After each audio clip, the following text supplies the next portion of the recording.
M. Bonnet, bonjour. Bonjour, M. Dumont. C'est une bonne nouvelle pour vous ce matin? Ben, écoutez, ça dépend comment on voit ça. Que le gouvernement se souvienne que les changements climatiques existent et mettre des mesures en place, ça peut être vu en effet comme une bonne nouvelle. Somme toute, c'est quand même un recul, par contre, par rapport à ce qu'on avait l'année passée en place au même moment. On a perdu une année, les objectifs sont moins ambitieux, mais oui, ça prend des incitatifs, des rabais à l'achat de véhicules électriques. Oui, il faut forcer les manufacturiers à vendre plus de véhicules qui consomment moins d'essence. Il faut aussi avoir l'argent pour des bornes électriques. Donc, le Canada revient tranquillement dans la lutte climatique, mais là, je vous parle au niveau des véhicules électriques. Tout le reste, là, les coupures de 5 milliards, par exemple, dans le transport collectif, se lancer dans le pétrole et gaz, ça n'a pas changé. Donc, il y a une petite embellie, je dirais. Mais les subventions aux véhicules électriques, est-ce qu'on est bien certain que la population souhaite ça? Je sais pas. Il y a bien des gens qui disent, écoutez, là, on n'a pas... Les véhicules électriques, c'est plus l'exception, c'est plus quelque chose de complètement nouveau. Beaucoup de gens qui en achètent, c'est devenu une proportion importante des véhicules. Pourquoi il y aurait une partie de la population qui ferait payer son char, là? C'est une bonne question. Actuellement, il y a un écart, en effet, à l'achat entre un véhicule à essence et un véhicule électrique. Les subventions viennent réduire cet écart-là et permettre que les gens économisent par la suite, évidemment, en achat d'essence. En achat d'essence, oui, parce qu'ils vont avoir électrifié leur véhicule.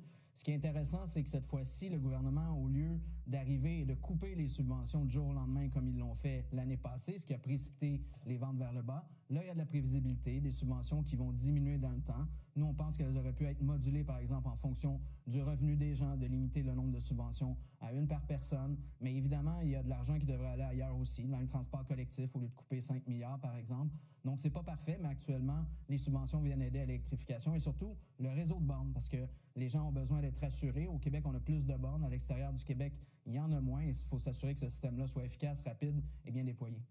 Oui. La limite qu'on met là, sur la valeur des véhicules, les véhicules de 50 000 et moins, on s'entend que ça... Bon, on ne veut plus financer les véhicules de gens qui achètent quand même des véhicules chers. En même temps, on restreint la liste. Il n'y en a pas beaucoup. Là. C'est une très courte liste de véhicules. Oui, en effet. Mais on pense que c'est quand même une bonne idée de mettre une limite, justement, pour que les véhicules les plus chers de luxe ne soient pas éligibles.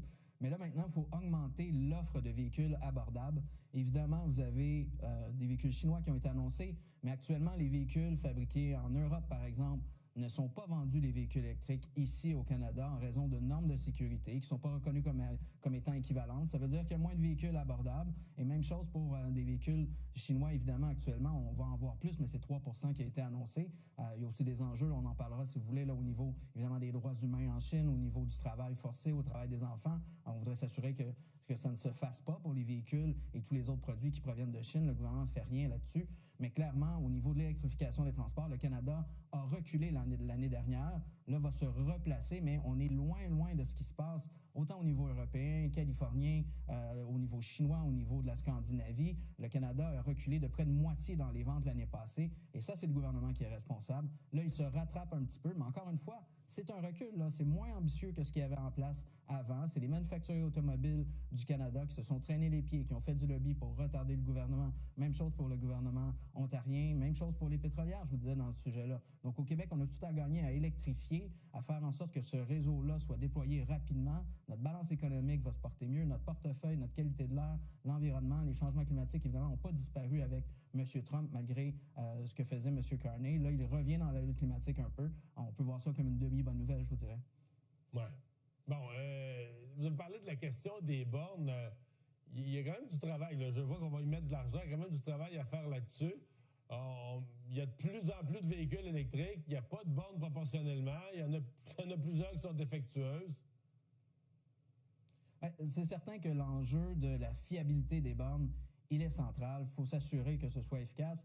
Quand on regarde au Québec, on a quand même un bon réseau, je vous dirais, clairement le plus avancé au niveau canadien. Est-ce qu'il est parfait? Non. Est-ce qu'il faut en rajouter? Oui, parce qu'il y a de plus en plus de véhicules. On était à près de 30 % de véhicules vendus au Québec. Je dois vous arrêter. Merci d'avoir été avec nous. On va aller à la période de questions. Marc Carney qui répond aux questions sur ce programme.